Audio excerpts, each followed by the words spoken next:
ইয়াৰ পাছতে সফুৰা প্ৰদান কৰিবৰ কাৰণে শ্ৰীযুত গকুল দত্ত আৰু শ্ৰীযুত অনিল দত্ত দেৱক আমি অনুৰোধ জনাইছোঁ।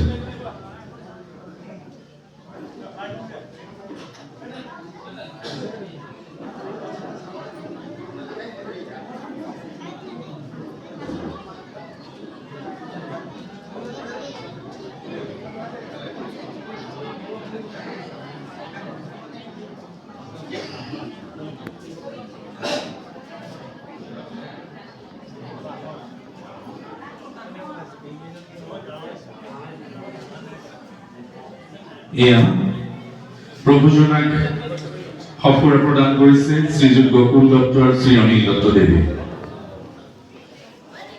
ইয়াৰ পাছত প্ৰভুজনাক এখনি সম্বৰ্ধনা পত্ৰ প্ৰদান কৰিবৰ কাৰণে এই গাঁৱৰ প্ৰধান শ্ৰীযুত মিণ্টু দত্ত দেৱক অনুৰোধ জনাইছোঁ। আৰু এই সম্বৰ্ধনা পত্ৰ ভাগি আমি তেখেতক প্ৰদান কৰাৰ পূৰ্বে পাঠ কৰি দিব বিচাৰিছোঁ। জোৰাগাঁও তথা ৰাইজৰ সহযোগত সদৌ অসম ভিত্তিক শিশু ভাওনা প্ৰতিযোগিতা, স্থান জোৰাগাঁও বৰনামঘৰ প্ৰাংগণ, শিৱসাগৰ। দিনাংক 17 পুহৰ পৰা 22 পুহলৈ 1946 খ্ৰীষ্টাব্দ, ইংৰাজী 2 জানুৱাৰী। প্ৰতি মাননীয় ডক্টৰ শ্ৰী শ্ৰী পীতাম্বৰ দেৱ গোস্বামী সত্ৰাধিকাৰ প্ৰভু শ্ৰী শ্ৰী আউনীআটী সত্ৰ মাজুলী পূজ্যপাদেশু সেৱা গ্ৰহণ কৰিব। জোৰাগাঁও যুৱ সমাজৰ উদ্যোগত তথা সমগ্ৰ ৰাজ্যৰ সহযোগত আয়োজন কৰা সদৌ অসম ভিত্তিক শিশু ভাওনা প্ৰতিযোগিতাৰ এই পবিত্ৰ থলীত আপোনাৰ দৰে এগৰাকী বিদ্যান সংস্কৃতিৰ সাধক আৰু ধৰ্মধাৰী গুণী লোকক পাই আমি নথৈ আনন্দিত হৈছোঁ আৰু আপোনালৈ আন্তৰিক সম্বৰ্ধনা জ্ঞাপন কৰিছোঁ। অসমৰ সামাজিক, সাংস্কৃতিক আৰু ধৰ্মীয় পৰম্পৰাত সত্ৰৰ ভূমিকা কি সেয়া দোহৰাৰ প্ৰয়োজন নাই। গুৰুজনাৰ দিনৰে পৰা প্ৰতিষ্ঠিত এই ধৰ্মীয় অনুষ্ঠানসমূহে মহাপুৰুষে ধৰ্মৰ উৎকৰ্ষ সাধন কৰাৰ লগতে মকুটিৰ মাৰ্গদৰ্শনতো বিশেষ ভূমিকা পালন কৰি আহিছে। সেই পৰম্পৰাৰে এজন বাহক হৈ আপামৰ জনতাৰ মুকুটি সাধনৰ বাবে সত্ৰাধিকাৰ পদৰ গুৰু দায়িত্বভাৰ পালন কৰি আপুনি যি জনকল্যাণ সাধন কৰিছে তাৰ বাবে আপোনাক প্ৰণিপাত জনাইছোঁ। আপোনাৰ দৃঢ় কৰ্মৰ মাজেদি প্ৰতিফলিত হোৱা সুপৰিচালনা আৰু সামাজিক দায়িত্ববদ্ধতাৰ বাবে আপুনি ধন্যবাদৰ পাত্ৰ। অসমীয়া জাতীয় জীৱনৰ এটি গুৰুত্বপূৰ্ণ সাংস্কৃতিক উপকৰণ ভাওনাই আধ্যাত্মিকতাৰ উৎকৰ্ষ সাধন, লোকৰ মনোৰঞ্জন আৰু সংস্কৃতি চৰ্চাৰ উপৰিও মানুহৰ মাজত সমন্বয় ৰক্ষাৰ ক্ষেত্ৰত যি ভূমিকা লৈ আহিছে তাৰে সুবাদতে আজিৰ তাৰিখত ভাওনা প্ৰতিযোগিতা এক সমন্বয় অনুষ্ঠান হিচাপে পৰিগণিত হৈছে। এনে একোটা অনুষ্ঠান উদযাপনৰ বেলিকাত আপোনালোকৰ দৰে বিজ্ঞজনৰ পৰামৰ্শ আৰু পদান্যতাই বিশেষ উপকাৰ সাধি আহিছে। আজিৰ এই মহেন্দ্ৰ ক্ষণত আপোনাৰ দৰে এগৰাকী প্ৰাজ্ঞ লোকৰ দ্বাৰা শিশু ভাওনা প্ৰতিযোগিতাৰ শুভ উদ্বোধক হিচাপে উদ্বোধন কৰাবলৈ পাই আমি ধন্য হৈছোঁ। ভক্তপ্ৰাণ ৰাইজ আৰু সংস্কৃতিৰ সাধকসকলক শুদ্ধ মাৰ্গ প্ৰদৰ্শন কৰাৰ উপৰিও লোকজনক জীৱন ধাৰণৰ শুদ্ধ পথ প্ৰদৰ্শন কৰিব পৰাকৈ কৰ্মশীল হৈ থাকিবলৈ প্ৰভুৱে আপোনাক সুস্বাস্থ্য আৰু দীৰ্ঘ জীৱন দান কৰক। এই প্ৰাৰ্থনা আৰু ভক্তিপূৰ্ণ সেৱাৰে উত্তম কুমাৰ দত্ত সভাপতি, পংকজ প্ৰতীম দত্ত সম্পাদক, ভাওনা প্ৰতিযোগিতা উদযাপন সমিতি, জোৰাগাঁও। আমি এই সম্বৰ্ধনা পত্ৰ ভাগি প্ৰভুক প্ৰদান কৰিবৰ কাৰণে শ্ৰীযুত গাঁও প্ৰধান শ্ৰীযুত মিণ্টু দত্ত দেৱক অনুৰোধ জনাইছোঁ।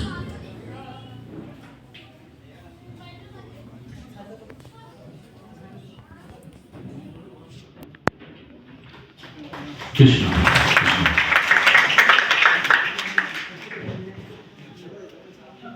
ইয়াৰ পাছতে স্মাৰক প্ৰদান কৰিবৰ কাৰণে মই শ্ৰীযুত অসীম শইকীয়াদেৱক অনুৰোধ জনাইছোঁ।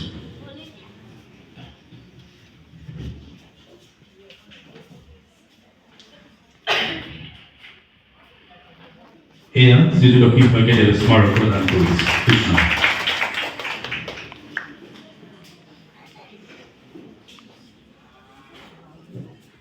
পুনৰবাৰ প্ৰভুজনক আমি সেৱা জনাই আমি আমন্ত্ৰণ ক্ৰমে আমাৰ মাজত উপস্থিত থকা আমাৰ অতি শ্ৰদ্ধাৰ শ্ৰীযুত ৰাজমেধি অনিল আতা ডাঙৰীয়া প্ৰভুকো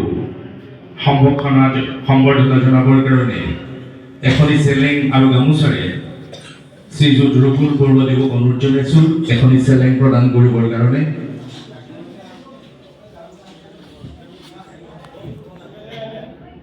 জনাবৰ প্ৰয়াস কৰি প্ৰথমেই আমাৰ মাজত থকা ৰাজমেধি শ্ৰীযুত অনিল আতা ডাঙৰীয়াক আমি সম্ভাষণ প্ৰদান কৰি তেখেতক এখনি চেলেং আৰু গামোচাৰে সম্ভাষণ জনাব। প্ৰথমেই এখন চেলেঙেৰে সম্ভাষণ জনাবৰ কাৰণে মই শ্ৰদ্ধা ৰঘুল বৰুৱাদেৱক অনুৰোধ জনাইছোঁ। ইয়াৰ পিছতে এখন এয়া শ্ৰীযুত ৰঘুল বৰুৱাদেৱে শ্ৰদ্ধা অনিল আতা ডাঙৰীয়াক সম্ভাষণ জনাইছে। ইয়াৰ পাছতে এখনি গামোচাৰে সম্ভাষণ জনাবৰ কাৰণে মই অসীম শইকীয়াদেৱক অনুৰোধ জনাইছোঁ।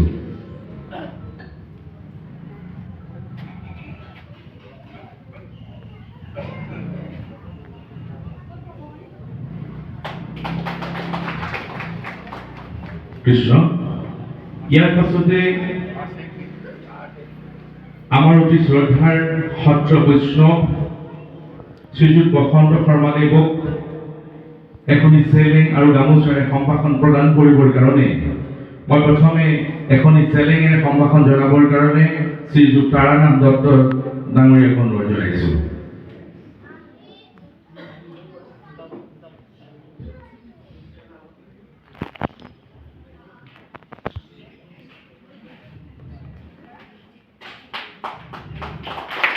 ইয়াৰ পাছতে এখনি মান্যবস্ত্ৰ গামোচাৰে সম্ভাষণ জনাবৰ কাৰণে মই শ্ৰীযুত বিপুল শইকীয়াদেৱক অনুৰোধ জনাইছোঁ।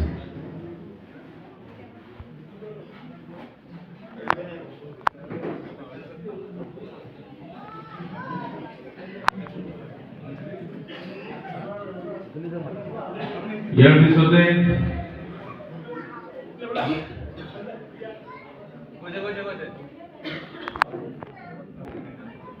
বিপুল শইকীয়াদেৱে শ্ৰীযুত বসন্ত শৰ্মাদেৱক এখনি মান্যবস্ত্ৰ গামোচাৰে সেৱা জনাইছে। ইয়াৰ পিছতে সত্ৰৰ মজিন্দৰ অতি শ্ৰদ্ধাৰ শ্ৰীযুত খগেন্দ্ৰনাথ লেখাৰু ডাঙৰীয়াক এখনি মান্যবস্ত্ৰ চেলেং আৰু গামোচাৰে প্ৰথমতে চেলেং প্ৰদান কৰিবৰ কাৰণে শ্ৰীযুত কৃষ্ণ দত্তক অনুৰোধ জনাইছোঁ। এয়া শ্ৰীযুত কৃষ্ণ দত্তই এখনি চেলেঙেৰে সত্ৰৰ মজিন্দৰ শ্ৰীযুত খগেন্দ্ৰনাথ লেখাৰুদেৱক সম্ভাষণ প্ৰদান কৰিছে। ইয়াৰ পিছতে এখনি গামোচাৰে সম্বৰ্ধনা প্ৰদান কৰিবৰ কাৰণে শ্ৰীযুত শ্যাম শইকীয়াদেৱক অনুৰোধ জনাইছোঁ। এখনি গামোচাৰে সম্ভাষণ প্ৰদান কৰিবৰ কাৰণে সত্ৰৰ মজিন্দৰ শ্ৰীযুত খগেন্দ্ৰনাথ লেখাৰু ডাঙৰীয়াক শ্ৰীযুত শ্যাম শইকীয়াই এখনি গামোচাৰে সম্ভাষণ প্ৰদান কৰিছে। ইয়াৰ পাছতে সত্ৰৰ আন এজন বৈষ্ণৱ শ্ৰীযুত জয়ন্ত চলিহা ডাঙৰীয়াক সম্ভাষণ জনাবৰ কাৰণে চেলেঙেৰে প্ৰথমে সম্ভাষণ জনাব শ্ৰীযুত পীতাম্বৰ দত্ত আৰু গামোচাৰে সম্ভাষণ জনাব শ্ৰীযুত অমৃত হাজৰিকাই।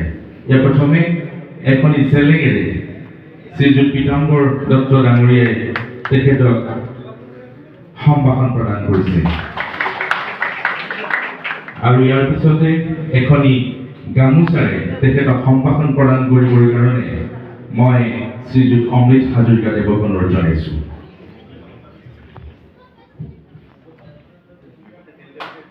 এয়া অমৃত হাজৰিকাদেৱে এখন গামোচাৰে তেখেতক সম্ভাষণ প্ৰদান কৰিছে আৰু এই সম্ভাষণ সম্প্ৰদায় অনুষ্ঠানৰ কাৰ্যসূচী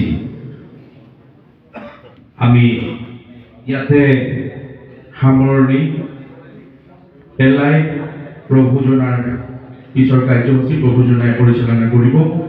গতিকে মই সমূহ ৰাইজক উপস্থিত থাকি অনুষ্ঠানভাগি আমাৰ সুন্দৰকৈ সফলভাৱে সমাপন কৰাত সহযোগিতা কামনা কৰি আপোনাক সকলোৰে চৰণত আমি এটি সেৱা কৰিছোঁ।